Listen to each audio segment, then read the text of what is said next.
Mbahaye ikaze rero ni ya makuru kabisa y'umuriro musanzwe mumenyereye. Njye ndi Emmanuel nk'ibisanzwe.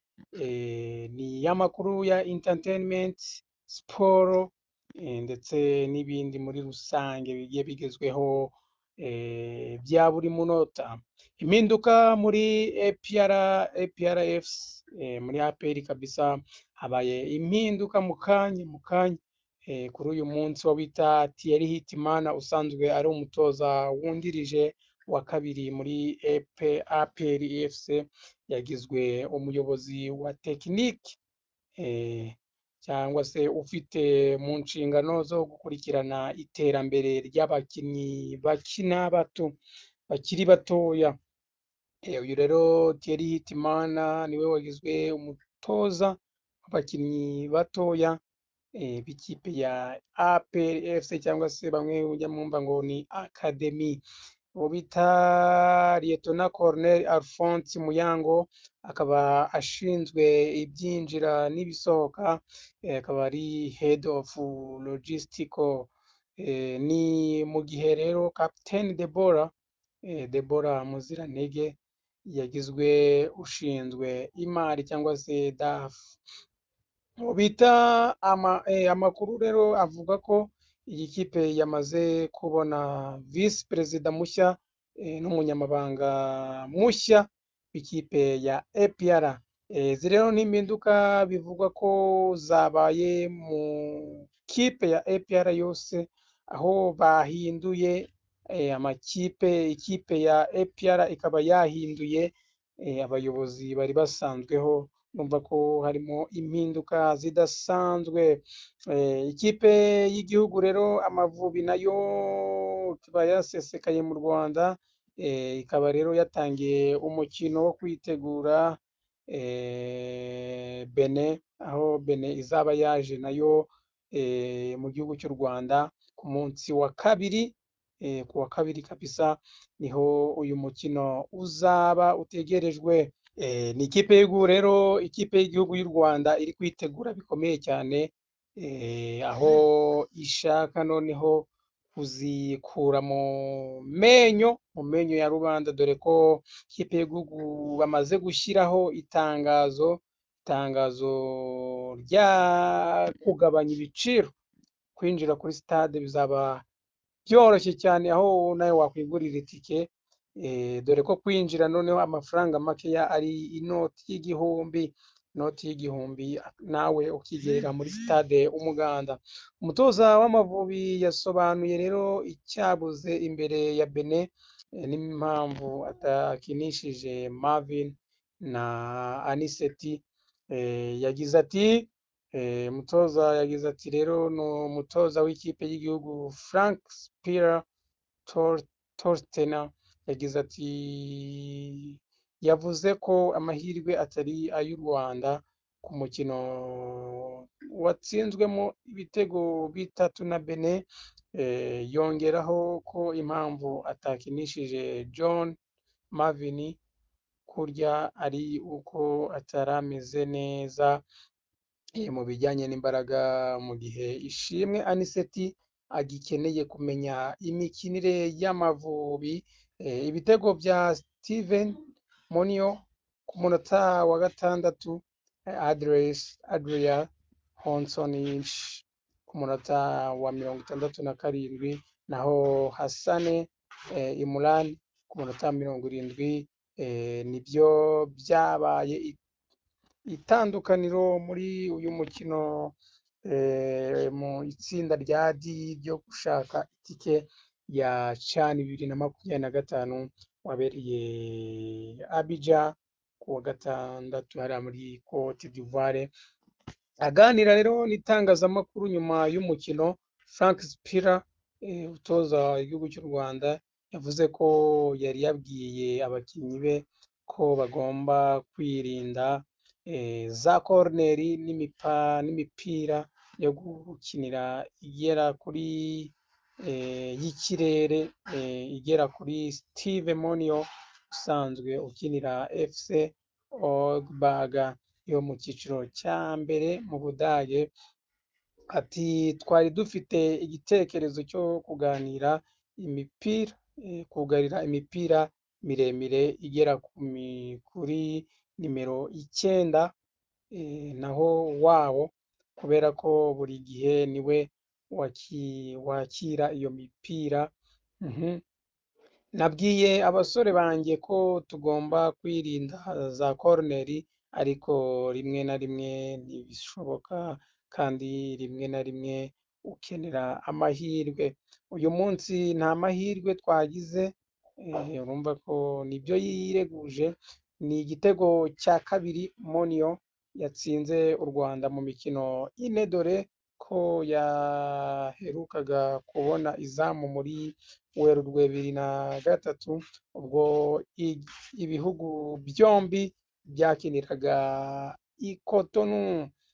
Umutoza w'Amavubi yakomeje avuga ko gutsindwa igitego cya mbere ku munota wa 5 biri mu byatumye umukino urushaho kugorana. Abakinnyi be ashimangira ko babuze amahirwe. Ati kubw'amahirwe make twatsinzwe igitego nyuma y'imikino 3.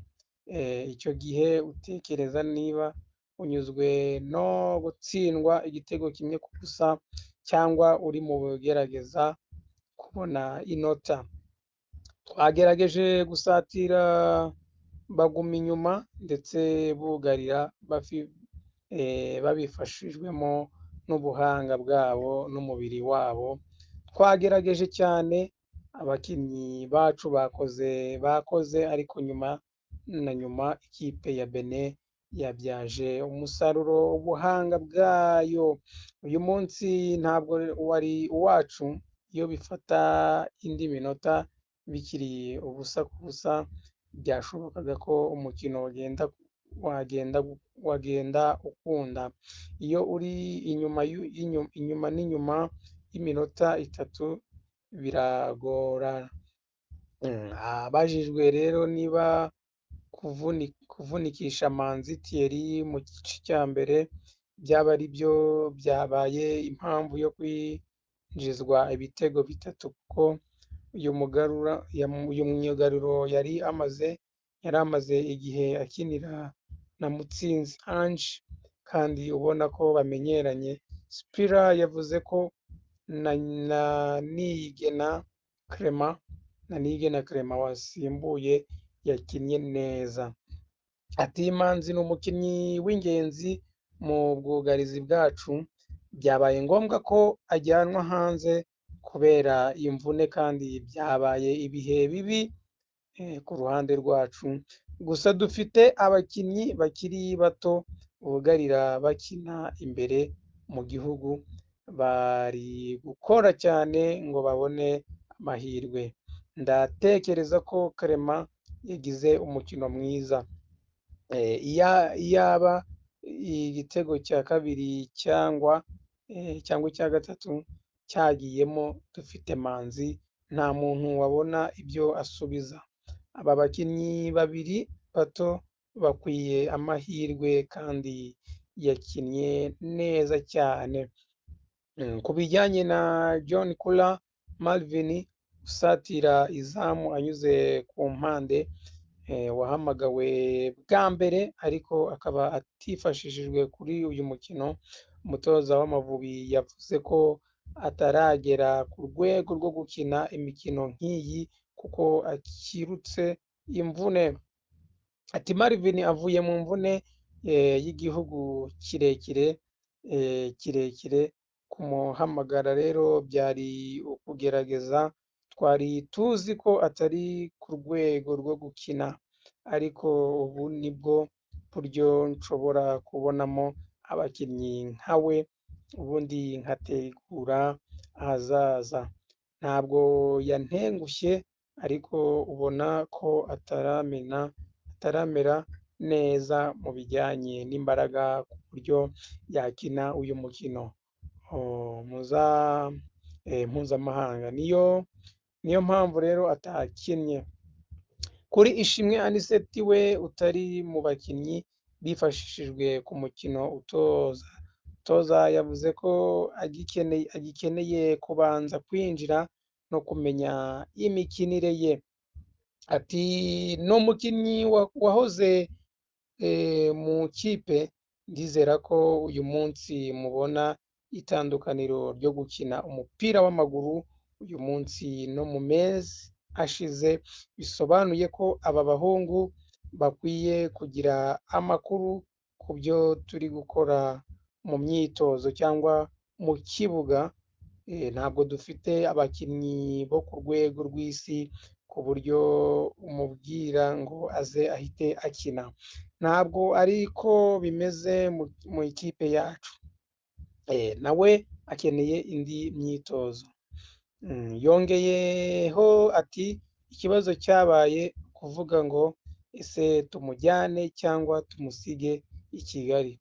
Twaravuze ngo tumujyane kuko byibuze hari imyitozo twakoranye hano, ariko ntibari ku rwego rw'uko twe nk'abatoza twatekereza ko twabashyize heza. Rimwe na rimwe bifata igihe ngo ube uri tayari, nk'uko nabivuze kuri Marvin, ni ikibazo cy'uko adahagaze neza mu bijyanye n'imbaraga, naho Anicet ni uko akeneye indi minsi yo kumenya imikinire yacu. Ikipe y'igihugu rero Amavubi ifite amanota 2 mu mikino 3 imaze gukina. Izakurikizaho kwakira Benin mu mukino w'umunsi wa 4 wo mu itsinda D, uzabera kuri Stade Amahoro ku munsi wo kuwa 2 tariki 15 Ukwakira. Nibwo ikipe y'igihugu Amavubi azakina. Reka rero tubashimire ko mwabanye natwe, tubabwira ngo mukomeze mwirinde icyorezo cya Marburg, dore ko gikomeje mu gihugu cy'u Rwanda. Ciao ciao, ndabakunda cyane.